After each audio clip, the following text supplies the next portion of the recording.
Ayan, good morning po. Papakain tayo ng ating mga tilapia. Ayan po, kung napapansin nyo, mayroon pa akong floating dito. Ayan, floating.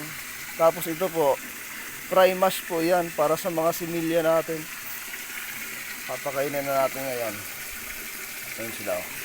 Malalaki na yung ating mga inahin. Kunti lang naman po itong inahin ko kasi 40 piraso lang to. Ito po yung tira sa mga hinarvest nung nakaraang buwan.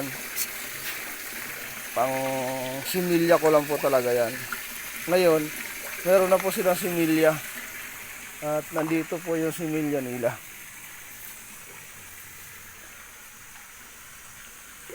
Ayan po yung iba, maliliit oh. Hindi masyadong kita eh.